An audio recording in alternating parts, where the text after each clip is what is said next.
Assalamualaikum warahmatullahi wabarakatuh. Yang terhormat Bapak Dr. Diki Fakih Maulana SHMH, selaku dosen pengampu mata kuliah Hukum Ketenagakerjaan.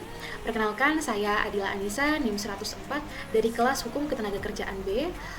Dalam kesempatan kali ini, saya akan mereview sedikit materi mengenai tenaga kerja asing di Indonesia, yang mana hal ini guna untuk memenuhi tugas ujian akhir semester. Mungkin tanpa berlama-lama langsung saja, yaitu terdapat 3 poin pembahasan utama yang akan saya bawakan, yaitu yang pertama mengenai TKA atau tenaga kerja asing, kemudian mengenai pembatasan di dalamnya, serta studi kasus dan metode penyelesaian sengketa. Langsung saja kita memasuki pada ranah materi tenaga kerja asing. Nah, TKA ataupun tenaga kerja asing merupakan warga negara asing pemegang visa yang dengan maksud bekerja di wilayah Indonesia. Nah, di Indonesia sendiri orang asing dibagi menjadi 2 golongan, yaitu yang pertama orang asing pendatang atau mereka yang mendapatkan izin masuk untuk dalam waktu tertentu ataupun dikenal dengan tenaga asing pemegang visa. Kemudian yang kedua yaitu tenaga orang asing penetap, yaitu mereka yang diperbolehkan untuk tinggal tetap di Indonesia dengan memperoleh izin menetap dengan surat keterangan kependudukan yang dikenal dengan tenaga asing penetap ataupun tenaga asing domestik. Kemudian selanjutnya terdapat penempatan TKA di Indonesia, yaitu didasarkan pada harus memiliki izin tinggal tetap atau ITAP, yang merupakan izin yang diberikan kepada orang asing tertentu untuk bertempat tinggal dan menetap di wilayah Indonesia seperti penduduk Indonesia pada umumnya. Nah, di sini juga terdapat kitab ataupun kartu izin tinggal tetap. Kemudian ITAP ini ditunjukkan bagi yang pertama orang asing pemegang visa ataupun pemegang izin tinggal terbatas sebagai rohaniawan, kemudian pekerja, investor ataupun rumah kedua. Kemudian yang kedua yaitu ada keluarga karena perkawinan campuran.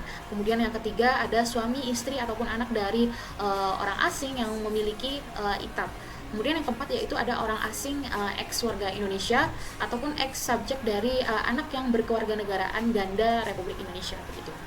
Kemudian selanjutnya yaitu mengenai pembatasan. Nah, dalam pasal 7 Permenaker TKA itu disebutkan bahwasannya TKA dilarang untuk menduduki jabatan yang mengurusi personalia ataupun jabatan tertentu. Kemudian jabatan yang dilarang diduduki oleh TKA ini juga ditetapkan dengan keputusan menteri tentunya. Kemudian yang terakhir yaitu penetapan jabatan yang dilarang diduduki oleh TKA itu ditetapkan oleh menteri setelah mendapatkan masukan ataupun persetujuan dari kementerian ataupun lembaga terkait.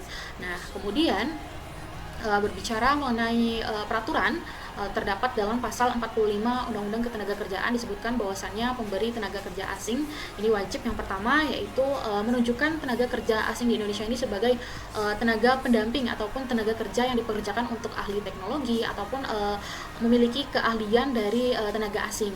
Kemudian yang kedua yaitu melaksanakan pendidikan serta pelatihan bagi tenaga kerja di Indonesia yang sesuai dengan kualifikasi jabatan yang diduduki oleh tenaga kerja asing. Kemudian dalam pasal 46 UU Ketenagakerjaan disebut juga bahwasannya TKA ini dilarang menduduki jabatan yang mengurusi personalia ataupun jabatan-jabatan tertentu. Nah, yang diatur dengan keputusan menteri. Kemudian pada pasal 48-nya juga disebutkan bahwasannya pemberi kerja yang mempekerjakan tenaga asing ini wajib memulangkan tenaga kerja asing ini ke negara asalnya setelah hubungan kerja berakhir ataupun sudah selesai. Kemudian ada jabatan yang dilarang diduduki oleh TKA seperti yang disebutkan di sebelumnya, yaitu mencakup seperti direktur personalia, kemudian ada manajer hubungan industrial, manajer personalia, supervisor pengembangan personalia, supervisor perekrutan, kemudian ada supervisor penempatan personalia ataupun jabatan-jabatan lainnya yang sudah terlampir dalam keputusan Menteri Ketenagakerjaan nomor 349 tahun 2019. Kemudian sebenarnya apa sih tujuan adanya penempatan TKA ini di Indonesia gitu loh.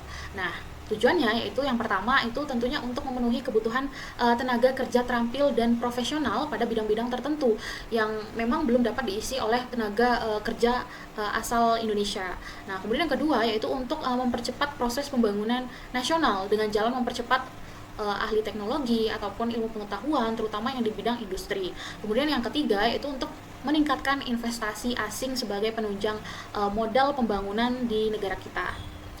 Nah, selanjutnya gimana sih cara untuk memperkerjakan TKA ini? Nah, caranya itu pemberi kerja harus yang pertama itu memiliki rencana pembangunan tenaga kerja asing atau RPTKA yang disahkan tentunya oleh menteri ataupun pejabat yang telah ditunjuk. Nah, kemudian yang kedua itu harus membayar kompensasi penggunaan tenaga kerja asing. Nah, untuk setiap TKA yang dipekerjakan ini sesuai dengan peraturan perundang-undangan itu nanti akan dikenakan dana kompensasi penggunaan TKA. Kemudian yang ketiga itu mengikut sertakan TKA ini dalam program asuransi di perusahaan asuransi berbadan hukum di Indonesia yang bekerja kurang dari 6 bulan. Kemudian yang keempat itu mengikut sertakan TKA ini dalam program jaminan nasional yang bekerja paling singkat 6 bulan. Kemudian menunjuk tenaga kerja pendamping dalam rangka alih teknologi dan keahlian TKA. Kemudian yang keenam yaitu melaksanakan pendidikan serta pelatihan bagi tenaga kerja pendamping. Dan yang terakhir yaitu memfasilitasi pendidikan serta pelatihan bahasa Indonesia kepada TKA yang dipekerjakan. Nah, memang ada beberapa syarat ataupun poin yang harus dilaksanakan oleh pemberi kerja.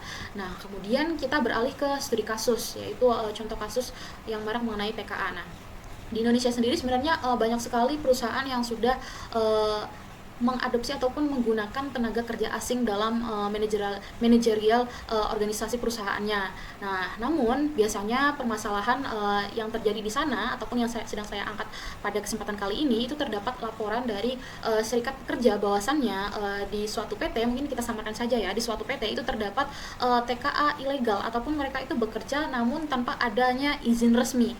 Nah, misalnya tuh ini sering ataupun marak terjadi di perusahaan yang multinya itu besar ataupun multinasional seperti yang bergerak pada bidang infrastruktur, kemudian ada pertambangan dan lain-lain. Nah, di sana ditemukan bahwasannya TKA ini banyak yang tidak memiliki dokumen kerja yang lengkap. Nah, dalam kasus ini tentu sangat menjadi hal yang sangat krusial ya bagi kita, apalagi tenaga kerja Indonesia yang makin lama makin tergeser oleh TKA. Jadi bagaimana sih metode penyelesaian yang harus dilakukan karena adanya kasus ini? Nah, untuk permasalahan perselisihan hubungan industrial itu nanti dapat diselesaikan dengan dua solusi ataupun dua metode. Yang pertama itu menempuh jalur litigasi ataupun melalui pengadilan, kemudian yang kedua yaitu non litigasi ataupun di luar pengadilan. Nah, untuk litigasi sendiri memang kita dapat menempuh jalur hukum yaitu di peradilan umum ataupun nanti masuknya ke ranah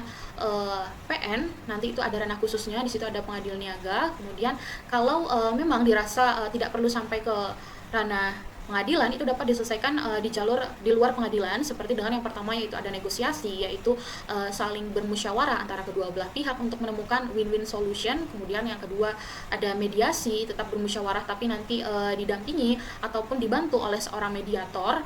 Kemudian yang ketiga nanti ada konsiliasi, yaitu dibantu oleh satu ataupun lebih dari konsiliator. Kemudian yang keempat nanti bisa menempuh jalur arbitrase. Nah, biasanya ini arbitrase ini biasanya sudah tertuang dalam surat perjanjian ataupun dokumen-dokumen sebelumnya.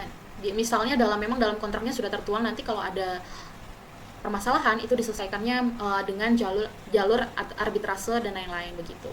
Mungkin cukup sekian. Terima kasih. Banyak salah, mohon maaf. Wassalamualaikum warahmatullahi wabarakatuh.